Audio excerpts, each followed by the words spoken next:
Bonjour à tous, bienvenue sur Radio Clé de Vie, la radio de développement personnel. Et vous reconnaissez la personne qui est sur l'écran, c'est Michel Poulard. Bonjour Michel. C'est moi. Moi j'adore quand tu fais ça. T'as une technique. Moi je m'aime. Un déhanché qui est assez fabuleux. Ça, je peux pas ne pas m'aimer quand même. Ah ouais, un gars comme toi, attends. S'il y a quelqu'un qui nous regarde et qui me connaît pas, ils doivent se dire dès la première seconde de la vidéo, mais c'est qui ce mec qui se prend pour la cuisse de Jupiter? Et d'ailleurs, je l'inviterai à regarder l'émission La Humble Attitude qu'on avait fait il y a quelques temps. Ah mais moi je suis très humble, tout le monde le sait. Ah oui, justement. Michel, aujourd'hui nous allons voir le pouvoir de la persévérance et les dangers de l'obstination. Alors, être persévérant, ça peut être très très positif. Être obstiné, ça peut aussi poser quelques problèmes, mais ça peut avoir aussi des côtés positifs.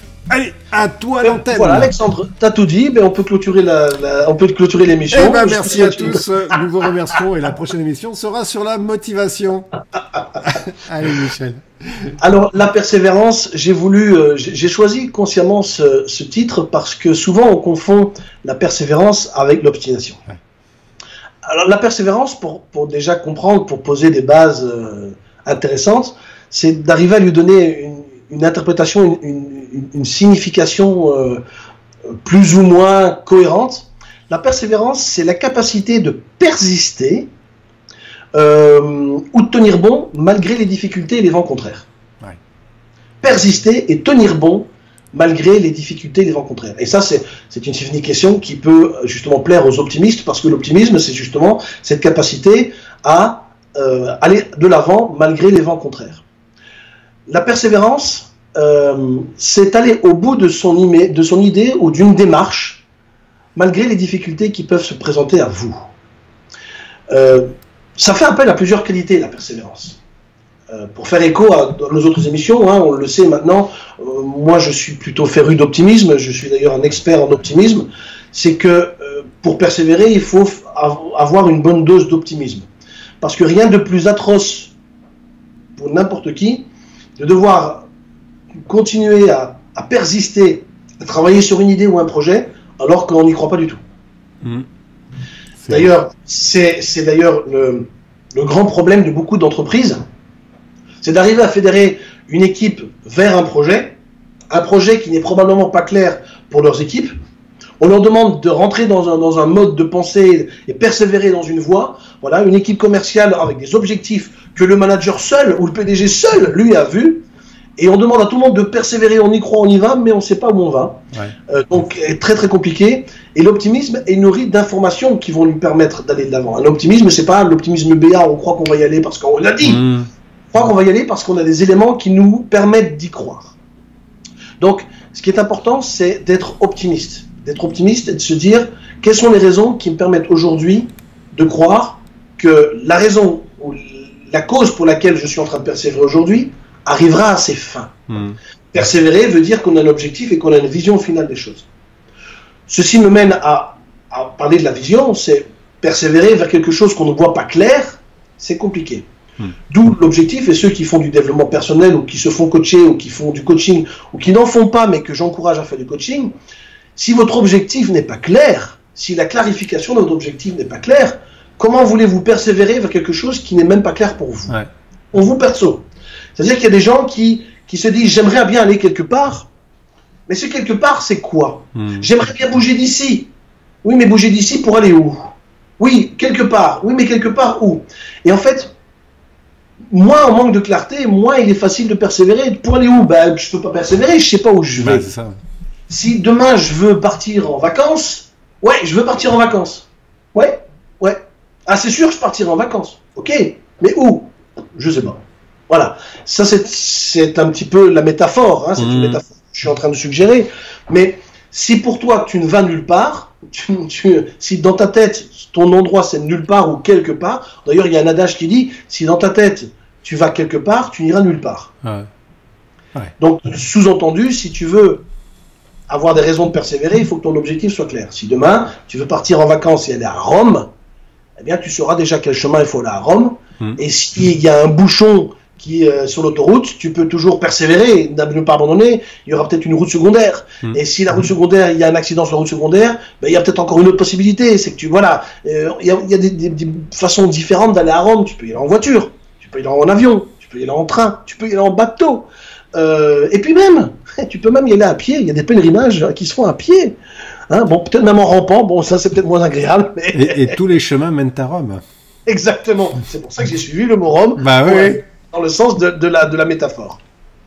Donc, pour avoir une raison de persévérer, il faut avoir une vision claire de ce à quoi tu veux arriver. Et plus elle est claire et mieux elle est définie, voire même dans les moindres détails, plus tu auras toi de raison et de motivation, et ça fera l'objet d'une émission suivante, plus ta motivation sera nourrie, qui va te permettre de persévérer, d'avoir cette capacité à aller plus loin, et même de donner du sens aux obstacles. Ouais. Parce qu'un obstacle, pour toi, n'est plus une raison d'arrêter, parce que c'est tellement clair dans ta tête. Tu sais, j'aurais pu ne pas être conférencier. J'aurais pu ne pas être commercial. J'aurais pu ne pas être tout ce que j'ai été. Et le fait que je suis aujourd'hui conférencier et que j'ai ce succès qu'on m'attribue aujourd'hui, pour lequel je suis vraiment extrêmement heureux, c'est parce que j'ai su faire preuve de persévérance malgré les difficultés qui sont présentées devant moi. Tu sais, quand j'ai commencé à vouloir devenir conférencier en 2005, quand les idées ont commencé à me venir à la tête, remettre ça dans le contexte d'il y a maintenant 11-12 ans, il faut savoir que le métier de conférence dans la francophonie, c'était pas tellement compris, tellement connu, sauf au Québec probablement, parce qu'au Québec on a des Patrick Leroux, on a des Martin Latulippe, on a des Franck Nicolas, enfin on a tous les grands noms. Mais en France, il y a 10-15 ans, voilà, à la limite, un conférencier comme Anthony Robbins, pour les Français, c'est un gourou, c'est un illuminé, c'est un grand malade. Donc, te dire, il y a 12 ans, je vais devenir conférencier, tu t'imagines bien devant quel genre de difficultés j'ai fait face, déjà avec des gens qui me regardent avec des yeux. Ouais. Tu veux quoi? Conférencier, ça mange quoi, ça? Ah oui, comme les gourous américains, là, c'est ça. Donc, j'ai dû faire face au regard des autres qui ne comprenaient pas mon objectif. Et puis à l'incompréhension bien sûr de certaines personnes de mon entourage, et comme par hasard, hein, je parlais du pardon dans l'émission précédente, il y a des gens bienveillants qui m'aimaient et qui voulaient à leurs yeux me mettre en garde, mais qu'est-ce que tu fais, c'est du n'importe quoi, enfin devenir conférencier, mais jamais tu peux vivre de ça, et comment tu vas faire ça, ça n'existe pas, voilà. Donc j'ai dû faire face à ce genre de réaction. Ensuite, à l'époque j'ai contacté quelques conférenciers québécois, dont je ne citerai pas leur nom, dont je n'ai pas cité le nom tout à l'heure, donc c'est pas eux. Mais donc c'est tous les autres. C'est tous les autres. En allant sur Internet, on avait déjà Internet à cette époque-là, hein, en allant sur Internet pour rechercher, j'avais découvert qu'il y avait quelques francophones québécois qui étaient conférenciers, et j'ai pris contact avec 2 d'entre eux pour leur demander conseil. Ils m'ont tous envoyé bouler, tous les deux. Ah, ils n'ont pas cru en moi, c'est du n'importe quoi en France. Voilà, et en fait, ils ont essayé de me décourager et j'ai trouvé ça très malveillant de leur part. Donc même des conférenciers ont essayé de me décourager. Je dis bon. Et j'avais suffisamment de raisons pour ne pas le faire. D'autant plus qu'à côté de ça, j'étais employé, j'étais salarié, j'avais un job à plein temps, j'étais cadre commercial, un super salaire, voiture de fonction, téléphone de fonction, enfin j'avais toute fonction. Total, ouais.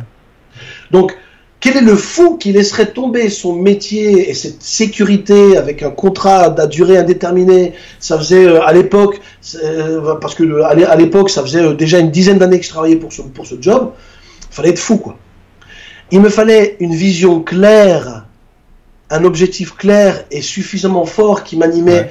Je devais me voir, moi, suffisamment sur scène, et ça devait être suffisamment convaincant pour moi-même pour que j'ai suffisamment de raisons de persévérer malgré tout ce qui me disait autour de moi que ce n'était pas possible.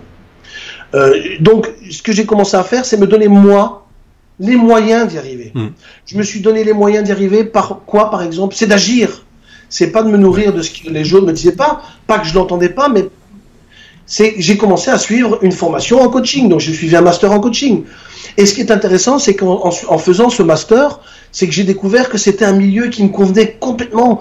Et j'ai découvert que ce que j'aimais dans le commerce, c'était avant tout la relation avec l'autre. Ouais. Moi, ce que j'aimais dans le commerce, c'est de faire de mes clients des amis. Et j'ai été critiqué pour ça pendant longtemps. Mais moi, mes clients, c'était des amis. et je les traitais comme des amis. Et c'est ce qui fait aussi que j'avais beaucoup de succès dans le commerce. C'est que je n'essayais pas de les entuber ou de leur vendre n'importe quoi, j'étais des amis. Donc en suivant cette formation, pour moi c'était clair que c'était le domaine de vie que je voulais développer. Et dans l'entretemps, je voyais des conférences sur Internet. Et je savais, pour avoir fait du théâtre, moi je parle en public depuis que je suis tout petit. Moi, depuis l'école primaire, je parle en public. J'ai suivi une scolarité de type Freinet à l'école. Le lundi matin, on devait être devant la classe et expliquer devant toute la classe comment était notre week-end. On devait faire des allocutions. Donc, c'est un modèle d'éducation qui m'a permis d'apprendre à parler en public depuis que j'ai 9, 10, 11 ans et après j'ai fait du théâtre. Donc, je savais que parler en public, c'est un truc que je savais faire. Et puis, non seulement que je savais faire, je savais que j'étais capable de faire rire les autres. Et puis que j'avais un vrai message à communiquer. C'était tellement vivant. La vision était vivante. C'était une vision vivide. J'ai envie de dire vivante. Comment dire en anglais? Vivid. Et c'est ce qui a permis de générer cette capacité de persévérer. J'étais déterminé. Mon rêve était crédible. J'avais suffisamment d'éléments qui me permettaient de croire en moi. Ce qui a permis de me mener, d'aller faire une première conférence que j'ai organisée moi-même, une première conférence où j'ai moi-même mis mes sous dedans. Donc, la persévérance, c'est aussi une notion de sacrifice. Qu'est-ce que tu es prêt à donner pour arriver au bout de ta démarche? La notion de sacrifice. Qu'est-ce que vaut ton rêve? Qu'est-ce que tu es prêt à donner ou à sacrifier pour arriver à réaliser ton rêve? Moi, ça m'a coûté des blindes d'argent parce que j'ai dépensé de l'argent qui m'a rien rapporté, mais il fallait que je teste. J'ai loué des salles vides. Oui, c'est ça. On a fait une émission où tu en parlais justement de ça avec les 3 personnes. Aussi. Voilà, ça ne m'a pas découragé parce que j'étais moi-même, je me faisais mon auto-critique en me disant, c'est pas mon idée qui est mauvaise. C'est ma façon de la traiter, ma façon d'aller vers mon objectif qui est mauvais. Et je remettais en question le process et non pas mon idée. Et ça a nourri ma persévérance. Parce que l'idée, pour moi, c'était l'idée du siècle pour moi qui me concernait pas. Donc, si j'y arrive pas, c'est que je dois revoir mon process. Et c'est ce que j'ai effectivement fait. Ceci me mène vers justement son contraire. Je parlais de l'obstination. Pour beaucoup de gens, j'étais obstiné. C'est, voilà, ça fait 3 ans que tu fais ton truc, bon allez, t'as donné 3-4 conférences, mais bon, tu peux pas t'en vanter, etc. Arrête, t'es obstiné, etc. Et c'est là où je voulais venir aussi dans notre émission, c'est l'objet de ce titre, c'est qu'il y a beaucoup de gens qui ne font pas la différence entre persévérer et être obstiné. Et laisse-moi partager avec toi un petit peu mon regard sur la persévérance et l'obstination. Tu es toujours là? Oui, je suis toujours là, oui, je t'écoute. Tu as l'air inquiet. Non, je t'écoute, je regarde le compteur. On est bon dans le compteur? On est à 12 minutes 30. Ok, on est bon, c'est très bien, c'est justement avec ça que je voulais conclure. La différence entre la persévérance et l'obstination, pour moi, c'est la vie selon Michel, hein. C'est que la persévérance a des vertus bénéfiques. C'est-à-dire que la persévérance t'envoie à chaque fois des petits signaux que tu progresses, que tu avances, qu'il y a des résultats qui te prouvent que même si ce sont des petits pas, tu vas vers ton objectif. Même s'il y a des échecs, même si parfois tu fais un pas en arrière, quand tu fais un regard global, tu te dis, de mon point de départ aujourd'hui, ok, j'ai eu quelques points en arrière, mais globalement, j'ai avancé vers mon objectif. Globalement, ça prend forme. Globalement, ça prend vie. Ça, c'est la persévérance. C'est que tu vois qu'il y a des choses qui bougent. Oui, j'ai eu des salles vides, mais j'ai aussi des salles où les gens me faisaient un retour que ce que je faisais, c'était bon. Donc voilà, j'ai progressé, j'avais des retours. Je nourrissais cette progression. L'obstination a cette particularité d'être toxique. C'est qu'à un moment donné, l'obstination, c'est quand tu commences à voir que ton projet n'avance pas, que ça commence à causer du tort autour de toi, que ça commence à te causer du tort à toi, que tu vois que ça commence à détruire autour de toi. L'obstination fait suite à la persévérance à partir du moment où tu n'obtiens plus de résultats. Ça avance plus. Que non seulement que tu n'obtiens pas du résultat, mais que tu commences à nuire dans ton entourage, que ça commence à te nuire, parce qu'à partir du moment où ça commence à te ruiner au point à ce que tu sois dans la rue, alors il y aura des histoires suffisamment inspirantes où des gens ont fait la rue, etc. Globalement, c'est mauvais. C'est globalement, si on arrive effectivement à tout détruire, à perdre l'amour de ses proches, à s'isoler, à devenir tout seul dans son projet, ce qu'il faut savoir, c'est qu'on ne réussit jamais seul, et ça devient de l'obstination. La persévérance est vertueuse, l'obstination est toxique. Je suis toujours là, hein, mais je t'écoute avec passion. J'adore vraiment en fait ce que tu dis et comment est-ce que tu l'abordes. En effet, hein, la persévérance, on le voit, hein, on a des résultats et on persévère et on en discutait un petit peu hors émission. Et c'est fou, tu ressembles à François Hollande, c'est impressionnant. Excuse-moi, je ferme la parenthèse, mais là il y a eu un moment où c'était. Je te déteste et je ne te pardonne pas pour. Excuse-moi, j'ai eu un flash, c'était assez terrible. Du coup, je suis complètement perturbé. Mais la persévérance. Je n'aime pas ton flash, je déteste ton flash. Oui, on en discutait hors antenne sur cette notion où je te disais, il y a un moment, moi, j'ai eu l'impression que bon, ça avançait pas et que j'allais arrêter. Et tu me disais, en effet, c'est à ce moment-là où il y a des choses qui avancent parce que tu persévères et puis qu'il y a des choses qui avancent et ça avance de plus en plus vite. Et là, je m'en aperçois avec le nombre de vues là qui commence à être exponentiel, c'est assez fabuleux.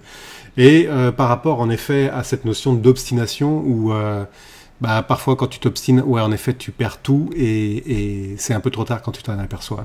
Bien sûr, et c'est lié à la notion de temps, tout est lié au temps. Si effectivement sur cette ligne du temps, tu vois que tu as plus créé de déclin que de progression, c'est là où il faut se dire, il faut peut-être revoir ta fiche ou ton rêve. Et là, et c'est ce que je dis, et je le pense réellement, on le disait en off, hein, hors antenne, c'est que effectivement, c'est au moment, et ce sont les moments leviers et charnières dans notre vie. C'est souvent les moments où on a décidé de persévérer, et c'est ça la persévérance. Hein. C'est à ce moment où on se dit qu'on abandonne et on se dit, allez, on donne encore une chance à la chance d'arriver à notre objectif. Et c'est là, effectivement, c'est qu'à un moment donné, il y a une limite que tu crées. C'est que tu peux pas donner 10 fois la chance de réussir si à un moment donné, ça va pas. Alors, on pourra citer l'expérience de Thomas Edison qui a essayé 9999 fois, sauf que quand on lit sa biographie, c'est une histoire fausse. Il a pas essayé 10 000 fois. C'est plus métaphorique. Il a essayé de nombreuses fois. Mais c'est vrai. Sauf que l'histoire de Thomas Edison, à chaque fois qu'il inventait l'ampoule électrique qui marchait pas, il progressait. Et donc, c'est ça qu'il faut pas oublier, c'est de vraiment mettre les choses dans leur contexte. C'est que oui, Thomas Edison a dit qu'il a réussi son ampoule électrique au bout de 10 000 fois, mais 9 999 fois, il avait des marges de progression. Et l'obstination, c'est s'il avait fait 9 000 fois des échecs qui ne lui avaient rien appris. Voilà la différence. Et on va arrêter sur ça. Michel, merci beaucoup. Merci à toi. On se retrouve pour la prochaine émission qui va être sur la motivation. Yes. Motivé, motivé. Ouais, motivé. C'est quoi cette chanson d'ailleurs? Motivé. Bref, allez, retrouvez-la, mettez-la en dessous, faites des pouces. À bientôt. À plus. Merci Michel, bye bye.